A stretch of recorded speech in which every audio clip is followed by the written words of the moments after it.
Some players let the media craft their legacy, while others let their bat do the talking.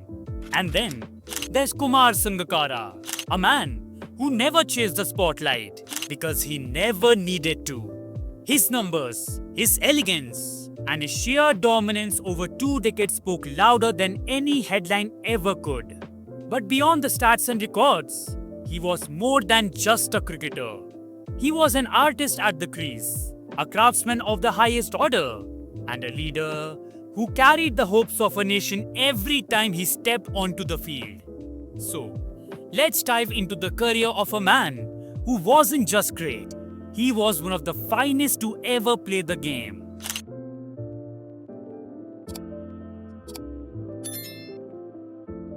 Kumar Sangakkara was born on October 27, 1977 in the town of Matale, Sri Lanka. He came from a well-educated family, with his father being a lawyer.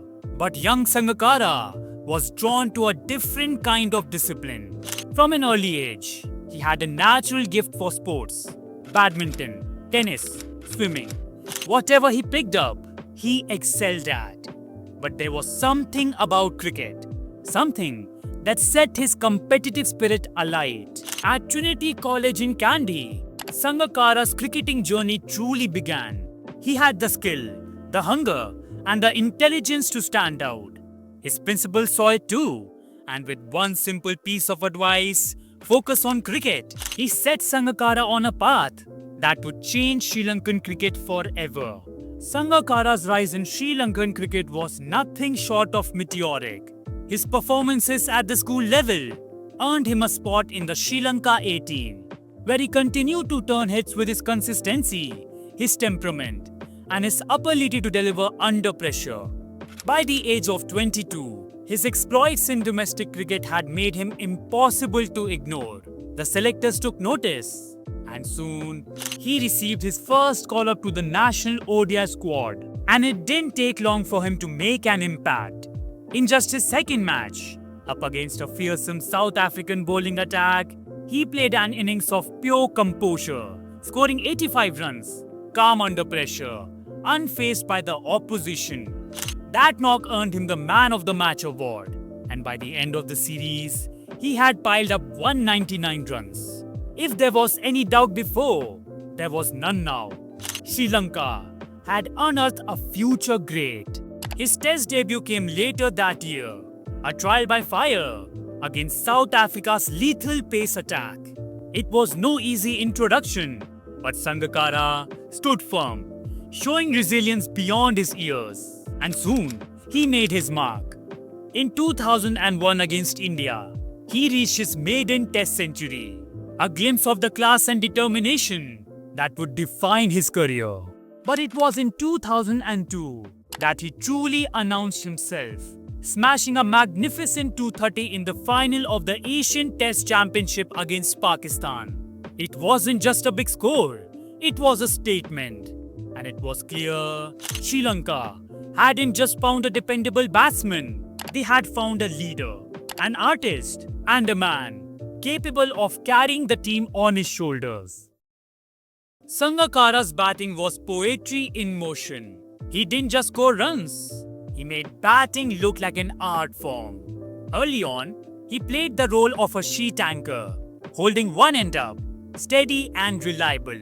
But greatness is about evolution, and Sangakkara evolved beautifully. At first, his strength was on the back foot, those precise cut shots, those powerful pulls. But as the years passed, he transformed into an all-format beast, mastering the front foot, expanding his range, and becoming unstoppable in every condition. His cover drive, a thing of beauty. His flicks, smooth and effortless. His square cut, a signature stroke that sent shivers down the spines of bowlers.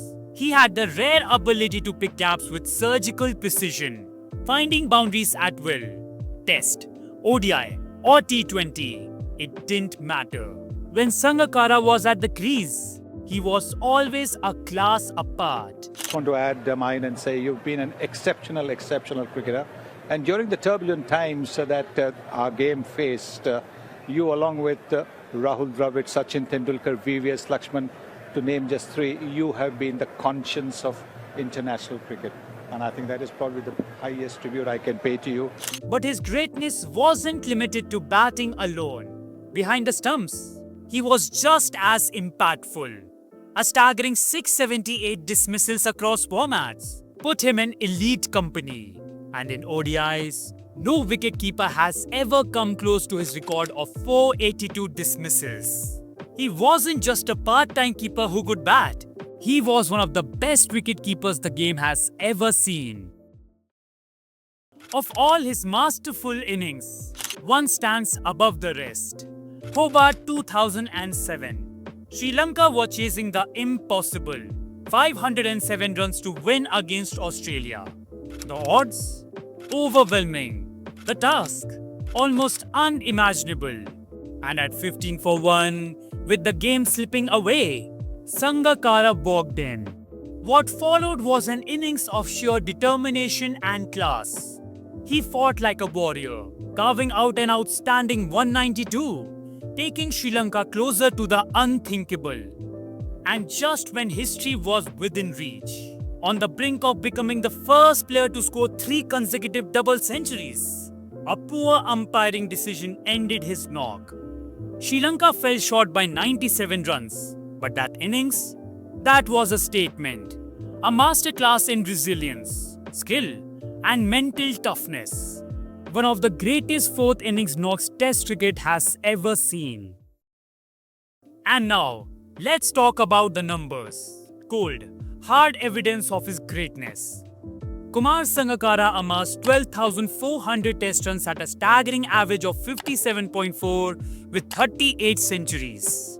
In ODIs, he was just as dominant, scoring 14,234 runs, the second highest in history, only behind Sachin Tendulkar, with 25 centuries to his name. In Test cricket, he registered 11 double centuries, second only to the legendary Don Bradman. He was the fastest to 9,000, 11,000 and 12,000 Test runs. He was also one of only 3 players, alongside Sachin Tendulkar and Steve Waugh, to score at least 150 in an innings against all 9 Test-playing nations. Even in T20s, he left his mark, scoring 1,382 runs in 56 matches at an average of 31.4 and a strike rate of 119.55. But what makes his career even more remarkable is how he bowed out. Even in his final years, he was at the peak of his powers, retiring as the second best ODI batsman in the world and the 6th best in Test cricket. He did not leave because his skills had declined. He left because he had given everything he had. So, how good was Kumar Sangakkara? He was a once-in-a-generation cricketer, a batsman who could destroy bowling attacks, and a wicket-keeper who set records that may never be broken. But more than that, he was a statesman of the game, a role model, and a true ambassador of cricket. Legends are not just remembered for what they achieved, but for how they made us feel. And Kumar Sangakkara, he made us fall in love with the game, over and over again. So guys, that's it for today's video. If you wish to look at how good was Sanath Jayasuriya or Lasith Malinga, click on the videos being displayed on your screen. Don't forget to like, share and subscribe to my channel for more videos like this. Until next time, keep watching this beautiful game. See you soon.